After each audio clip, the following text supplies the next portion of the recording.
Fool control. The concept of fooling is central to our relationship with our victims, with regard to the achievement of the prime aims, and particularly with regard to the assertion of control. We fool you. You feel a fool. We fool you again. You vow no more the fool. The problem that you face is that we fool you across so many fronts when we first target you that you have no chance to avoid being fooled.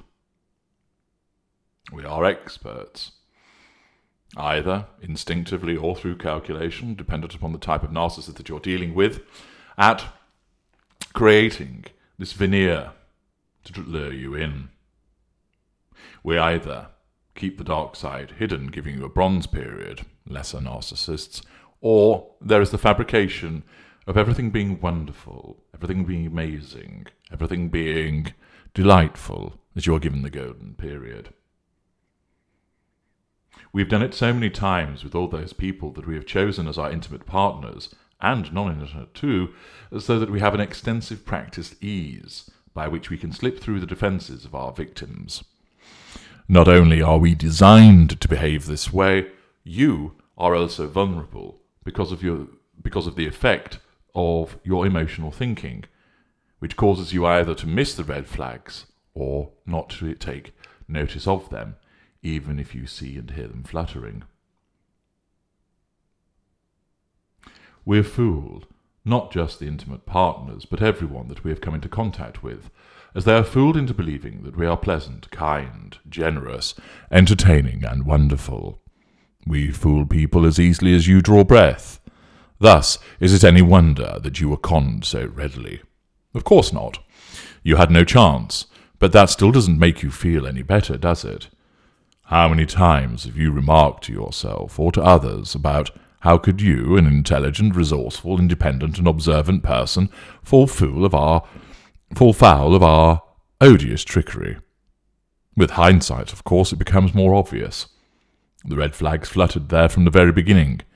The warning klaxons sounded loud and harshly. The sirens screeched, and the warning lights blazed brightly, but you didn't see any of them.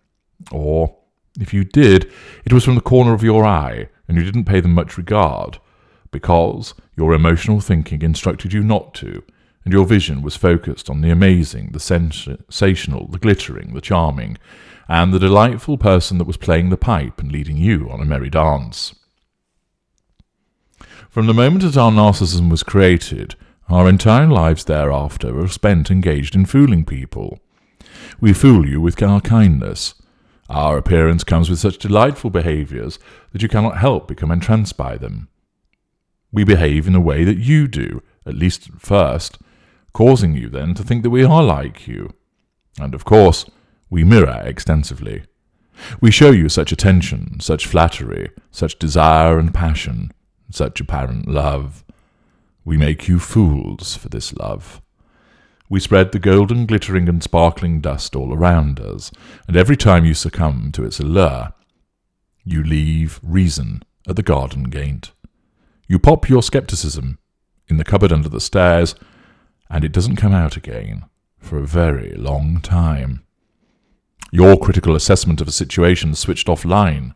You throw caution out of the window, unaware that your confidence, self-esteem, finances, sanity, and health will all be following in the fullness of time should you become the intimate partner primary source and suffer the elongated, sustained devaluation. A fraudster only takes your money. We take much more than that as a consequence of our confidence tricks. When the curtain is pulled back to reveal what we are, assuming that you actually reach that point, of course, you will berate yourself, again driven by your emotional thinking, for having fallen for our fraudulent activity. How could you have been so stupid? How could you have not seen the signs? You knew something wasn't quite right, but you didn't do anything about it. I have heard these protestations, and more besides, from those who have fallen prey to us. So often, the question is asked, how could I have been so foolish? The way that we fool you with our love is inherent in the design of our narcissism. From instinctively or through calculation, where greater or the ultra, we select those of you who best suit our needs for the prime aims, and those who will be fooled most readily by us, through to the calculated adherence to the cycle which we pull you into. We fool you into falling in love with us.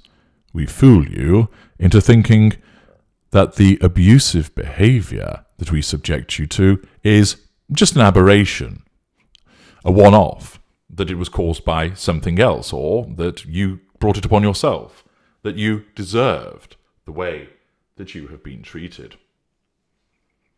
We fool you into thinking that our harsh treatment of you is somehow your fault and is deserved. We fool you into remaining with us, desperate to rekindle the golden period, driven by a lack of understanding that it wasn't genuine, and the all-encompassing emotional thinking which is rampant at this juncture.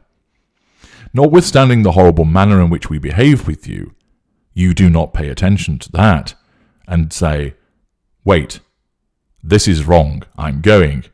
Instead, you seek to rationalize it, fooled into thinking that there is some credible explanation that means that not only can you understand it, that you can also address it successfully. We fool you into another glimpse of heaven in order to keep you by our side, through the imposition of the respite period and institution of the golden period once more. We fool you into thinking that it was your fault that you were so callously discarded. We fool you into thinking that we have changed and this time it will be different, as we hoover you back into the warped fantasy once again. Everything, and I mean everything that we do, is all about conning you, pulling the wool over your eyes, tricking you, deceiving you. We dupe you, we hoax you, we fiddle you, and diddle you over and over again. Everything that is done isn't genuine. Of course, the lesser and mid-range narcissists don't know this. They believe that they are behaving in a genuine way, but they're not. They cannot be. They are narcissists. The greater and the ultra know full well that it is an artifice, a fabrication, something that is manufactured, and we simply do not care. Everything that we do is designed to perpetuate this gargantuan con trick, this extensive fakery and the grand illusion, to control you by fooling you. We can only achieve our aims through this deceitful behaviour. We are not programmed to behave in an honest and genuine fashion. This will get us nowhere.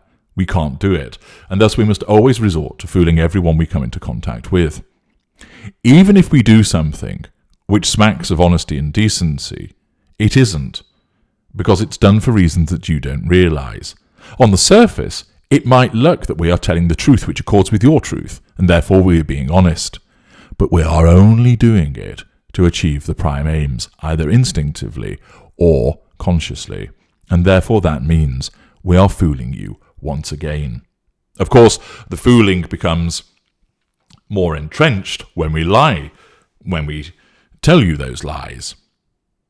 But everything that is done, even when there are moments which appear to accord with honesty, decency, compassion, it is done for reasons that serve only our purposes, and is not born out of emotional empathy. We must always resort to fooling everybody that we come into contact with, from the person that we see every morning when we walk to the coffee shop, who thinks that we are polite and well-mannered, through to our spouses and partners who think they have hit the jackpot when they are first seduced by us. All we do is fool people.